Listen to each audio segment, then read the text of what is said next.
One love, y'all, because we're together. United, baby. Under one roof. Come on. In a house is ours.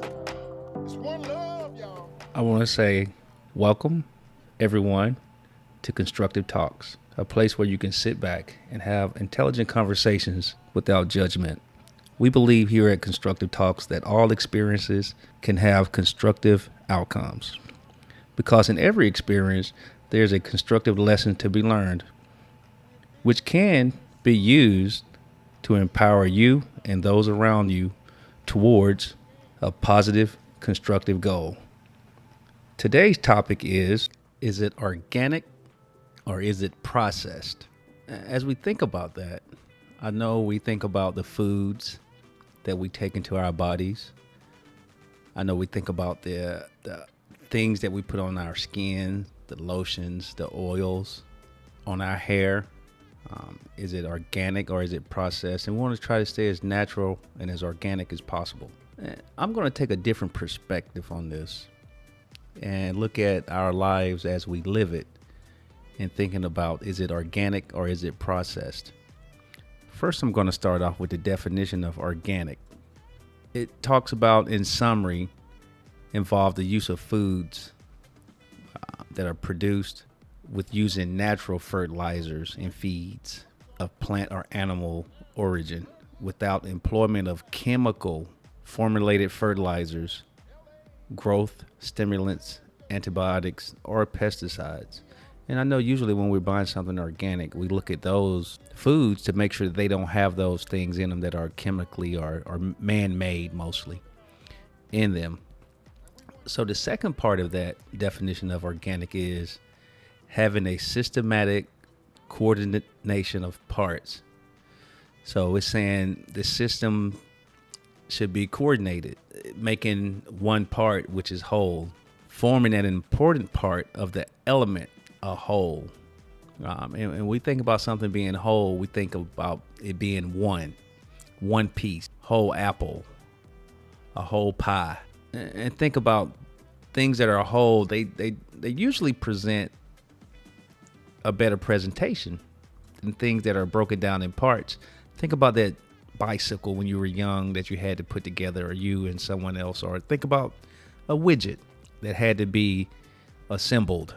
When it arrived to your home, it was in pieces all over the floor. You had to put it together. And I'm quite sure it didn't look well when it was broken down into many parts. But it did take on a better look and appearance as you brought it together into one piece. Now, it might have been lopsided. It might have been had gaps in it or kind of tilted to one side or another, but it still looked better than it did when it was in a lot of pieces. So as we talk about, is it organic or is it processed? Let me go to the processed part, definition. Having been subjected to a special process or treatment, just as processed foods have been robbed of its nutrients, processed hair has been robbed of its health. Think about that. So we don't like to eat a lot of processed foods. It's nothing like having it at the dinner table or sitting at the dinner table, and man, you can smell the food cooking. You get the full experience of preparation in the kitchen, getting that flour, putting eggs and water in it, making that bread, whatever veggies you're cutting up, putting the spices and seasonings on it, and just, throw a little butter on it to make it pop a little bit. And whatever meat you're cooking, you have a little glaze to it, or a little grill, a char, or it has a nice, boiled effect. It's nothing like that entire experience. That whole experience. Think about that. Now, another part of the processed foods definition is raw food that has been modified to increase its nutritional content or to make it more palatable and easier to ship or store or to sell. So that's overall, that's just extending the shelf life of something for a moment longer in order to get it to your table or to your house or to your local store for you to purchase. So that takes away from the natural of that food, the naturalness. It kind of deteriorates that. And usually it has to be greener when it's picked in order to ship it from one location to another. So they have to kind of inject certain processes to make that shelf life longer just to get it to your table. Now, I know we went over the definitions and kind of like, hey, well, what are you talking about? Well, I'm talking about when you look at yourself, have you ever asked yourself, what are my daily nutritional requirements? And I'm not talking about food. I'm talking about the things that make you you. The things that if it's I meditate, I exercise, I'm a positive thinker, I look at things in a manner to build. Those are nutrients that we put throughout our bodies on a daily basis. And each time that we intake those nutrients is for a moment. And how do we intake those nutrients? What are we eating for life fulfillments? Now, as we think about what are our requirements, our nutritional requirements, and we've taken all these things in our lives that has sustained us, based on experiences, based on advice, based on cultural conditioning. And cultural conditioning can be both internal and external, which I'm going to have a podcast on that in the near future. Because I think we kind of get a look at cultural conditioning and say, oh, it's what people pump into us. You know, what other races pump into one. Yes, but within our own race, we have cultural conditioning as well. Just think about that a little bit.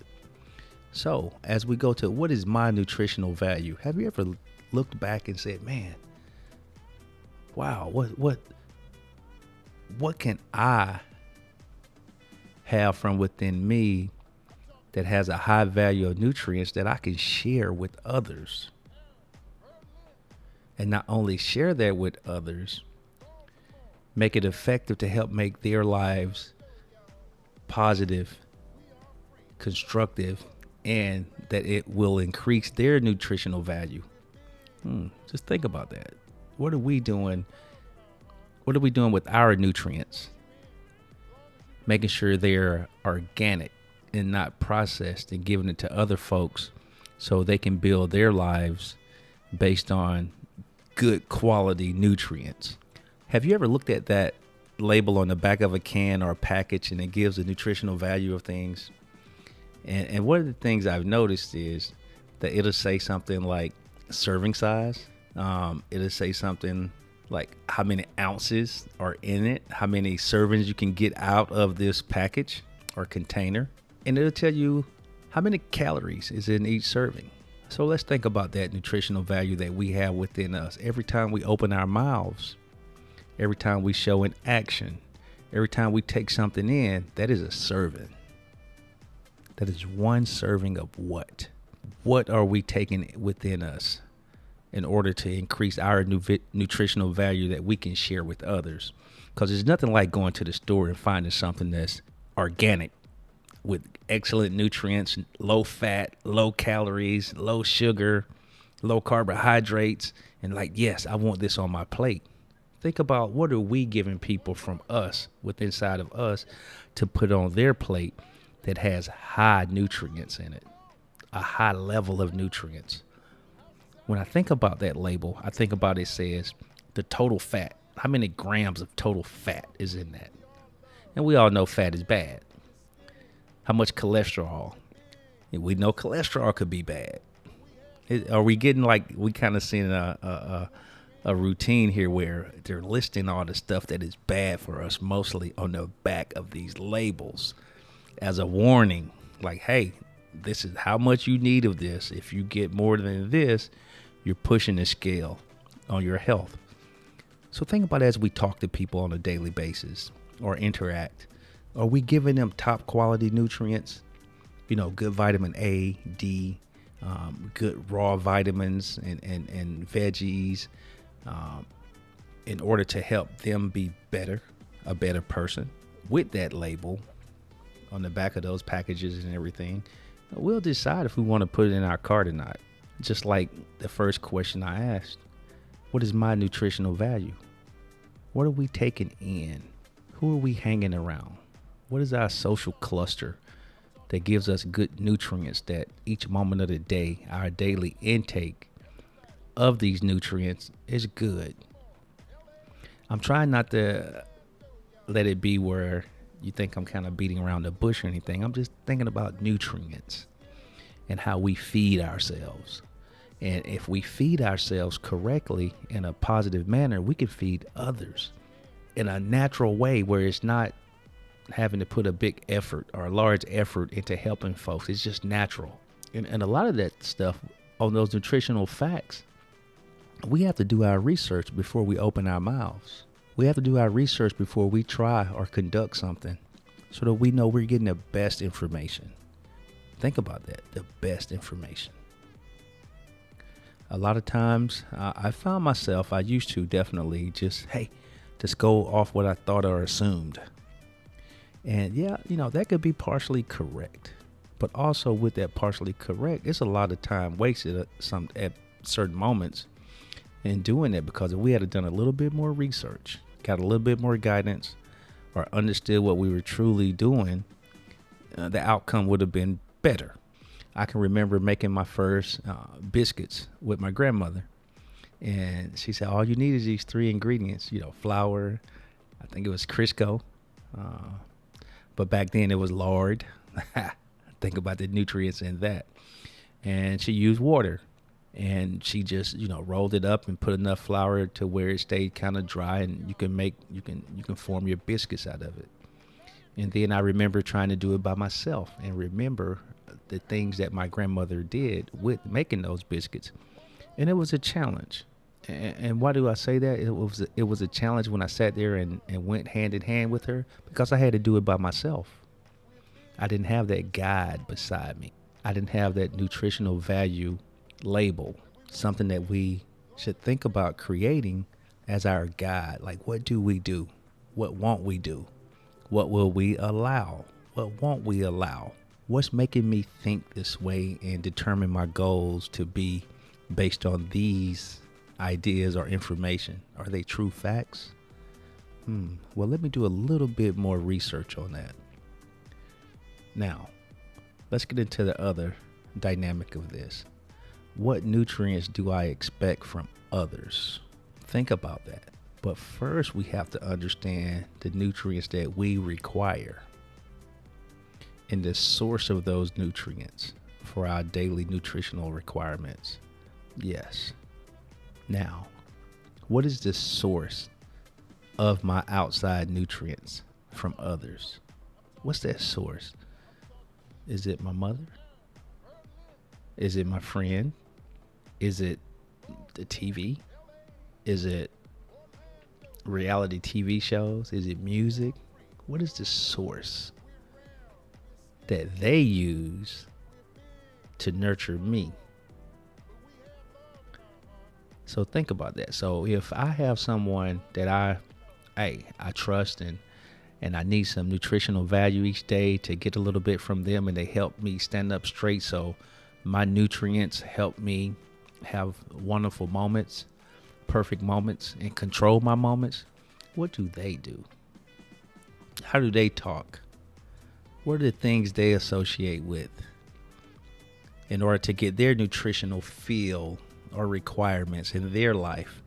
That makes a difference. That makes a difference, because I would say if I have someone that, say I wanted to learn how to play basketball, and I go to somebody that know how to play soccer, and I say, hey, and I'm taking all their advice on basketball. This is what you do. This is how you shoot a jumper. What am I doing? What kind of nutrients or what kind of value am I going to get from that? They might know what they're talking about 100%. But how can I really use that as something that's guided me if they hadn't experienced it? That's us reading the label. hey, what's the nutritional facts behind this for my soul, for my spirit, for my constructive outcomes, for my goal setting, for me controlling my moments? Where do they get their nutrients from? It's no different than the store. When you go buy that cucumber, what's the difference? What did they do to make this cucumber big? Did they use processed fertilizers or did they use organic? So once I cut the peel off, what am I getting? Am I getting something that's going to be good for me? Or am I getting something that's going to taste good, but the nutritional value is not, especially in the long term? That's one thing that as we do things, we can't look at, hey, right now gratification. This salad tastes the best. That salad could have been made of entirely of processed materials. It might taste good for a moment. The long-term health benefits might not be so good for me. But if I took a moment to say, okay, let me check each one of these ingredients to make sure, it's no different than receiving advice or your social cluster. The things that you hear all the time, the things that we hear, the things that we do, is it beneficial for our long-term benefits, health benefits, nutritional benefits, or is it just right now? So this next part is really something to think about. As we look at the nutrients that are provided to us by others, are we willing to make sure the nutrients that we provide other people are organic? Are we?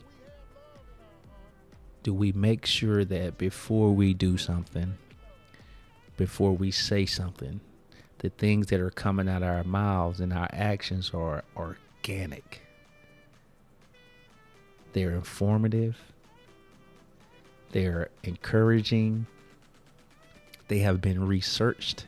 They have been put through the process of ensuring that everything that they're made of has a positive outcome, a constructive outcome, and can help someone have positive moments and work their way through. Because I would tell you, think about as your day go up and down, you're on a high, you're on a medium, you're on a low. What helped you get through those moments? Because sometimes what we tend to do is when we having a wonderful high moment, we just let it go unlimited. When we having a very low moment, we let it just kick our patootie. And that's the end of the world. Now, we control what we do in each one of those moments and how it affects us. We have control over that. And it's all based on the nutrients that we put into our bodies and our mind and our soul and our spirit, and controlling our moment. Example, I'm going to work. Man, I got my best pants on and I spill coffee on it. That was not a positive moment. Now, how do I let that affect the rest of my day? Do I just say, hey, it's coffee. I can't go back home. I'm stuck with it. So do I just embrace it and make that a new part of me that day? Or do I let it be a downer and mess my day, the rest of my day up? Think about, what would you do with that little small situation? Well, we take those small situations in our lives and sometimes make them so large and big that we can't get through it. And it becomes something that weighs on us when we have the control to lighten our weight based on the nutrients we put inside of ourselves to empower our thought, our mindset, our focus, to beeline on our goals and to not get pushed off the path by things that we can control. Because I would say, if we can't control something, why do we deal with it? Or why do we give it such an important part of our lives if we can't control it? If we can't control it, why do we make it so high that it can just tear us down? For me, I want the things that I can control to be at the highest positions and levels in my life. Why? Because that means I determine my day. I determine my moments. So I would say, just think about that. Now, as you provide these nutritional values to other people, are you willing to sacrifice to make sure the nutritional value that you're giving other folks is quality, the highest quality possible. At the most inconvenient time, will you take a pause and ensure what you're providing someone else is the best possible you, no matter what? Are you willing to say, hey, I can have sleepless nights to make sure I'm getting the nutritional value to give others good nutrition each day? I want you to think about that. Okay? Remember, is it organic or is it processed? I can remember when I was younger and I did the little Jerry curl kitty kit and, the comb through relaxer in my hair. And just so happened, my hair just turned red. I don't know why, country boy in the country heat, I guess. But my hair used to turn pretty much red, like a I don't know, it was like a fire, not bright. It was just kind of like a dark red. But that was processed hair. And anything that is processed, we know for a fact that it's temporary. A perm, putting color in the hair, arching eyebrows, putting makeup on, all this is processes. And I would say, for me, I want to be as organic as possible. Naturalness is the most beautiful thing. So as we sit back and think about the priorities of life, our lives, our wonderful, beautiful lives, and how our thoughts and energy are focused in on setting goals to achieve our life needs and dreams. Of course, we have wonderful dreams as well. What do we do with that? What does it take to achieve the proper mindset to control each moment for a positive, constructive outcome? What do we have to do on a daily basis? How do we meditate? What's our social cluster look like? Who do we confide in? And I would say confiding in oneself is the most powerful person to confide in first, especially if you educate yourself. Controlling your life could mean mastering the art of loving yourself first. Thank you for coming out. Thank you for hanging out with me. Thank you for being amazing. That is very important. As we end this podcast today, I want to let each one of you know that not only are you incredible, but it's about you that constructive conversations happen. And with these constructive conversations and constructive goals and constructive ideas and thoughts, control your moments, control your day, and let everyone around you know there's a constructive lesson to be learned, which can be used to empower you and those around you towards a positive, constructive goal.